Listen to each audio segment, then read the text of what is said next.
Hey now, Steve Stevers, or you could call me Dr. Steven today. We're here at InfoList annual pre-Comic-Con party. My cape's flying into it. Let's go see who we can talk to the red carpet. Here at Bionic Buzz, we're all about people's passion. Where'd your passion for filmmaking come from? Were you watching a certain movie, you decided you want to get into it, or did it come naturally for you? Well, I think most people who get into movies ultimately are people who are lonely kids, and they sought some kind of refuge. So, I was shy, but I watched Captain Kirk, and I dreamed of having friends that had your back the way Scotty on Star Trek did.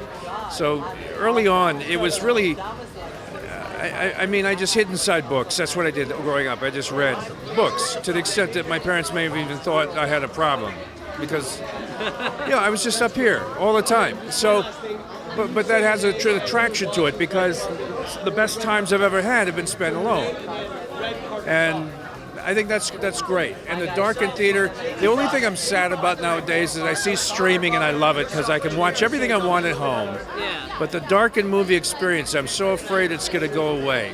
I am too, because nothing beats watching in the theater, the sound, and especially the 4DX, if you ever experienced that. Oh, I don't know about the 4D. I did the Atmos thing on a couple of our pictures, and I love it.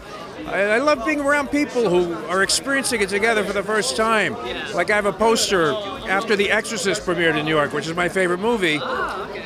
There was a shot from across the street, and they're all in the parking lot afterwards, 300 people. They won't get in their cars and go home because they're so shocked. They just want to stand in the parking lot and talk about what they just saw. And that's not something you're going to get, with your wife and kids eating crackers at home in front of a big screen TV. Well, I especially love opening nights because as a concert fan myself, I love when people cheer when a certain character comes up on the screen. And you don't really get that if it's like not opening nights.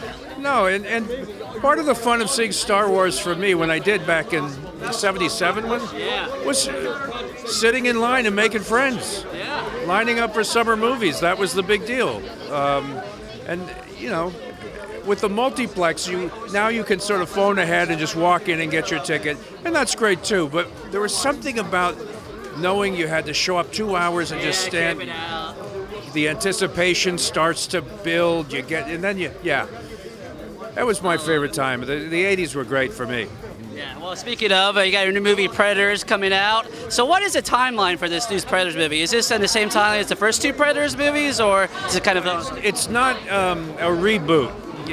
It's basically a sequel. There was the events of the first Predator in 1987. In 1997, The City Hunter, Los Angeles, another encounter. Yeah. And various things along the way, including the sort of nebulous placement of Predators, in which they're Earth convicts who are taken away and abducted. We're in 2018, 2019, and it's the same universe, the same thing, the same events have transpired. This is just simply a sequel. It's another sequence, another event in this timeline. Well, I can't wait. I'm definitely going to be seeing it opening night with tons of other passionate fans. Thank you so much.